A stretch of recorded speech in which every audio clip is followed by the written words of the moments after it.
Then the Lord answered Job out of the whirlwind and said, "Who is this that darkens counsel by words without knowledge? Dress for action like a man. I will question you, and you make it known to me. Where were you when I laid the foundation of the earth? Tell me if you have understanding. Who determined its measurements? Surely you know. Or who stretched the line upon it? On what were its bases sunk? Or who laid its cornerstone? When the morning stars sang together, and all the sons of God shouted for joy." It's Job 38, 1-7. Now, could Job, the book of Job, been the first to outline chaos theory? That's what I'm going to explore in this short video. It's something that came across my path in my Job studies, and it's uncanny how closely or how much chaos theory and the speech by God at the end of the book of Job kind of have commonalities. So the thing I want to just sort of point out in just the passage that I read, first of all, that God comes in a whirlwind, and I'll talk more about this in a minute. And then also in verse 4 here, where he says, "Tell me if you have understanding." And in verse 5, he says, "Who determined its measurements? Who stretched the line upon it?" There's this invitation that God makes for Job to measure, to calculate. And I believe this is an invitation for the rational part of his mind to imagine the measurements, because measurement is a rational process. It's a, and if we're talking left and right brain, there's I can't remember now what the left and right brain are, but it's a left brain thing. It's a rationalistic thing. You try to make something accurate, and measurement's important for all kinds of stuff we do. But there's a point in which the rationalistic and the measurement get overwhelmed, and so that's kind of what chaos theory has to do with. And I just want to introduce this and talk about it a little bit. So I did want to play this little video. This is so there's a guy by the name of Edward Lorenz. Is it Edward Lorenz? I think so. And Lorenz, in the 20th century, mid 20th century, he was came up with the butterfly effect. I'm sure some of you have heard of the idea of the butterfly effect. And it's this graph that actually ends up looking like a butterfly, and we'll see more of that later. But this is an experiment he ran. And so you'll see this, it has a water wheel, and on the water wheel are these buckets that have, they're all the same size, but each of the buckets actually has a hole in the bottom. And so then you have the water source up at the top, and it's running at a constant flow. Each of the buckets has the same size hole in the bottom, so the water will come out at a similar rate.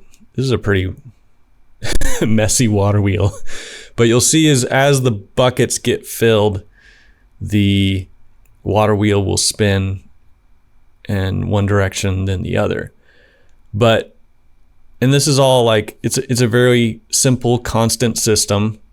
There's no changes in any of the variables. The water rate is the same amount. The water wheel is the same. The buckets are the same. The hole in the bottom of the buckets are the same. Gravity is the same. But Lorenz was watching the water wheel, and he couldn't predict what it was going to do next. It's sort of a great example of a chaotic system. So you never know if it's going to flip to the left or to the right, or how many times it's going to spin around clockwise or counterclockwise. appears to us completely random and completely chaotic.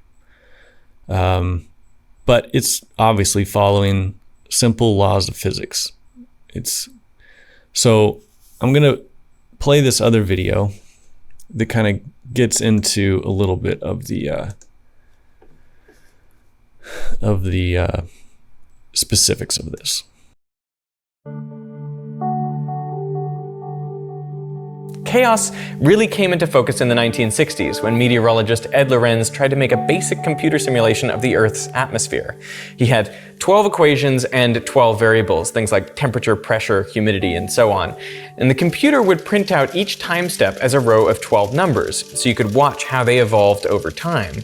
Now, the breakthrough came when Lorenz wanted to redo a run, but as a shortcut, he entered the numbers from halfway through a previous printout, and then he set the computer calculating. He went off to get some coffee, and when he came back and saw the results, Lorenz was stunned. The new run followed the old one for a short while, but then it diverged. And pretty soon it was describing a totally different state of the atmosphere. I mean, totally different weather. Lorenz's first thought, of course, was that the computer had broken. Maybe a vacuum tube had blown, but none had. The real reason for the difference came down to the fact the printer rounded to 3 decimal places, whereas the computer calculated with 6. So when he entered those initial conditions, the difference of less than 1 part in 1,000 created totally different weather just a short time into the future. Now Lorenz tried simplifying his equations and then simplifying them some more, down to just 3 equations and 3 variables, which represented a toy model of convection, essentially a 2D slice of the atmosphere, heated at the bottom and cooled at the top. But again, he got the same type of behavior. If he changed the numbers just a tiny bit, the results diverged dramatically. Lorenz's system displayed what's become known as sensitive dependence on initial conditions, which is the hallmark of chaos. So this sensitive dependence on initial conditions, this is where it corresponds to what God is saying, that measuring that which is at the foundation of the earth, trying to calculate the precise conditions that are at the foundations of creation. So he'll go more into this. Now, since Lorenz was working with 3 variables, we can plot the phase space of his system in 3 dimensions. We can pick any point as our initial state and watch how it evolves. Does our point move toward a fixed attractor or a repeating loop? It doesn't seem to.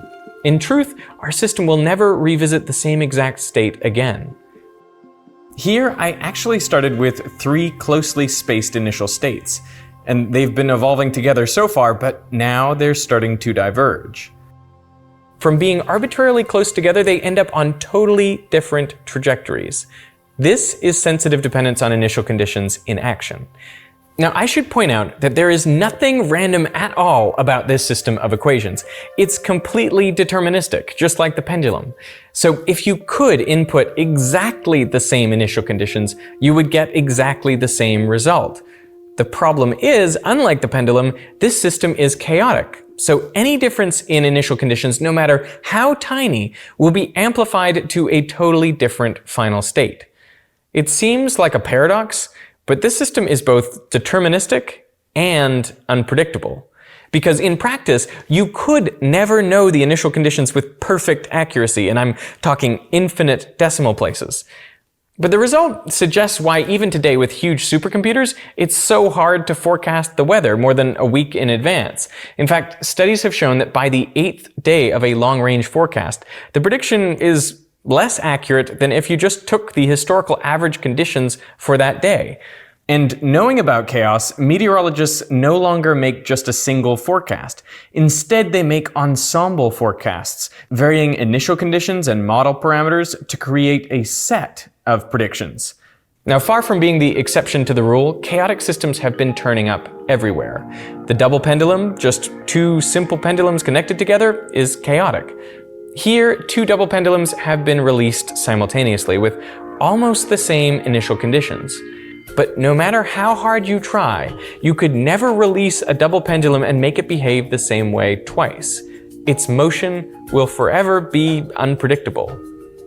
You might think that chaos always requires a lot of energy, or irregular motions, but this system of 5 fidget spinners with repelling magnets in each of their arms is chaotic too. At first glance, the system seems to repeat regularly, but if you watch more closely, you'll notice some strange motions. A spinner suddenly flips the other way. Even our solar system is not predictable. A study simulating our solar system for 100 million years into the future found its behavior as a whole to be chaotic, with a characteristic time of about 4 million years. That means within, say, 10 or 15 million years, some planets or moons may have collided or been flung out of the solar system entirely. The very system we think of as the model of order is unpredictable on even modest timescales. So how well can we predict the future? Not very well at all, at least when it comes to chaotic systems. The further into the future you try to predict, the harder it becomes. And past a certain point, predictions are no better than guesses. The same is true when looking into the past of chaotic systems and trying to identify initial causes. Okay, so we kind of get the point, but I want to go back to this image. This is the conditions in action. Now, I should point out that this is the plot where Lorenz plotted out, and I'll put a link to this video because they talk about exactly what they're plotting on the X, Y, and Z axis. But this is what Lorenz plotted when he was plotting the water wheel, and it turns into this butterfly shape. Okay, so at the very end here, he talks about, actually I probably just should have let it play, but so, you know, it basically gets to our limit of our ability to predict. This is no secret, but our rationality at some point becomes overwhelmed by complexity. So we're unable to be predictive. And this was even in that video where I was commenting on John Vervaeke's conversation with Jonathan Peugeot at the Chino event. He talked about being in a predictive frame or a non-predictive frame, and you're unable to be in a predictive frame. But what you do is you gain a greater vision of what's going on. You don't know exactly what's going to happen, but it will actually follow some sort of pattern. So this gets into why symbolism is important, because the symbolism will outline the pattern. It won't predict exactly what will happen, but it will outline the shape of what you're looking at. So in the example of the water wheel, as the water wheel is spinning, this is not random. It actually if you map it out, it gets mapped out as that butterfly pattern. So it actually has a pattern to it. You just can't predict it. So there's an order to it, but it's at a higher level. And this even gets into Ian McGilchrist's idea of the coincidence of opposites. So you have like order and chaos, but they're actually the opposites of order and chaos are actually enclosed in sort of a higher order. And so this is the case we get here as well. But it seems to be like a step up the abstraction ladder, and then because you're going up a step up the abstraction ladder, you lose sort of your predictive abilities. So you give that up, but you get an overall picture of the pattern at play. And so I'll just go back to this video and play out the end of it. We can say about their past, but there is a silver lining. Let's look again at the phase space of Lorenz's equations. If we start with a whole bunch of different initial conditions and watch them evolve, initially the motion is messy, but soon all the points have moved towards or onto an object. The object, coincidentally, looks a bit like a butterfly. It is the attractor. For a large range of initial conditions, the system evolves into a state on this attractor. Now remember, all the paths traced out here never cross, and they never connect to form a loop. If they did, then they would continue on that loop forever, and the behavior would be periodic and predictable. So each path here is actually an infinite curve in a finite space. But how is that possible? Fractals, but that's a story for another video. This particular attractor is called the Lorenz attractor, probably the most famous example of a chaotic attractor, though many others have been found for other systems of equations. Now, if people have heard anything about the butterfly effect, it's usually about how tiny causes make the future unpredictable. But the science behind the butterfly effect also reveals a deep and beautiful structure underlying the dynamics, one that can... So there you go. It's a deep underlying structure of the dynamics of the system. And so he even said, like, as this started out, it looks chaotic as we view it. But then as things play out, so essentially when you're graphing something, you're paying attention to it, and you're paying attention to it as it is. You're not in a predictive mode, you're observing, paying attention, and then as you pay attention, you actually then eventually the pattern will jump out at you at a certain point. You'll be able to see this butterfly shaped pattern. And one really interesting thing is the Lorenz attractor, which is the invisible points in which the pattern moves about. Those are something like a hidden logos or something like that. But don't want to get into that right now.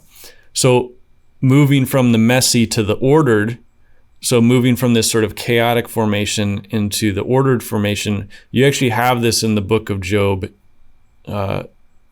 almost explicitly.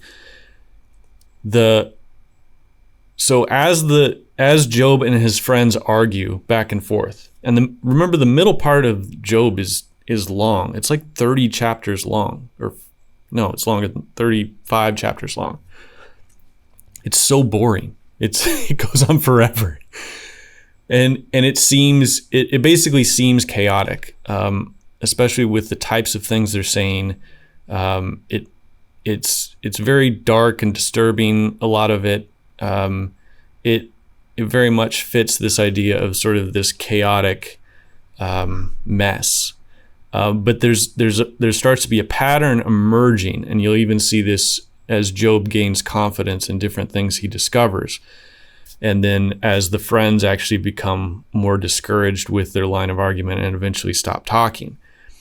So the conversation does take a shape, but it really, everything comes together in the very end with God's speech. Oh, I need to mention, like, as the friends are arguing, they'll say stuff like, why would you say, what you are saying is like a great wind, or why should we take seriously a man who is full of wind? So they keep referring to their speeches as wind, and wind is just sort of chaotic wind that blows here and there, and you don't know. So they're insulting each other. They're just like, it's just sort of here and then gone, and like, what are you saying? It has we don't know where it starts, we don't know where it ends. It's just sort of random wind.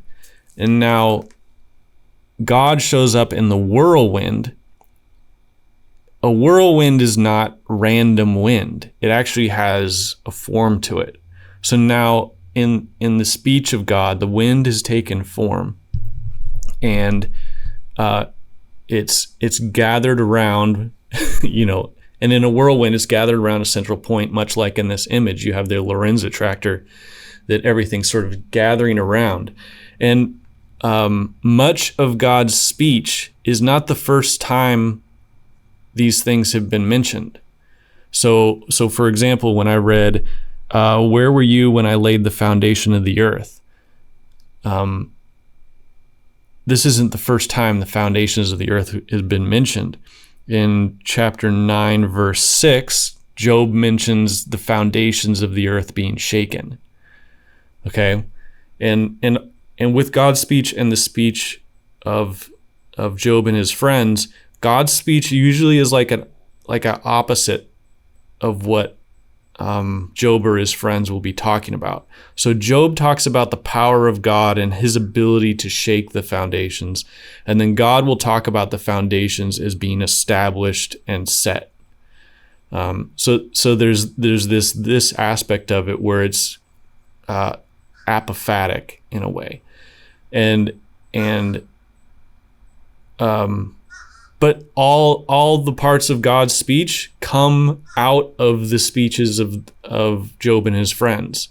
Not exactly. It's like this apophatic thing that happens, so it gets flipped or mirrored. Another example is Job will talk about sort of Job's first speech, chapter 3, is sort of wanting to be uncreated, unborn, undone. And God's speech is all about creation and making and being. So there's that move too. Another example is, I think it's Eliphaz talks about the lion, that God's going to come, and the lion represents the wicked man. God's going to come and break the jaws of the lion and scatter the young. And God, when God talks about the lion, God says, I feed, or he actually asked the question, but it's implied he feeds the lion. He takes care of the lion young and helps them and serves them. But every part of God's speech sort of has, it's already been mentioned somewhere else in the book. And so in God's speech, it sort of gathers up all the wind of speech of the Job and his friends and forms it. And it becomes this powerful form that then becomes absolutely apparent to Job, just as at first this pattern is chaotic and you can't see a purpose in anything. But as Job is having the conversation, paying attention, and then the speech of God comes, he all of a sudden will see the pattern at play. He even says, I've heard of you before, but now I have seen you. And so this is like, as soon as it jumps out at you, you can't unsee it. And so the whirlwind is sort of this meta pattern that emerges out of the speeches. And it's not an aggregate or a collection of it. It's another higher order that takes shape. It's a pattern that emerges, but it's more than just an emergent phenomenon. It is really an emanation as well that gathers everything up around it. And then, so, when, Vervaeke talks about this, you can see the higher order, you lose your predictive frame. And Vervaeke says, like, when you're out of the predictive frame and you sort of lose your agency, that's where suffering is involved. But if you do get out of the predictive frame and you see this higher order, then you can see the beauty of what is there. There's actually a higher order at play, and you get to gain a vision of the things at work and what God is doing. So I just wanted to put all that together, and I will talk to you guys next time.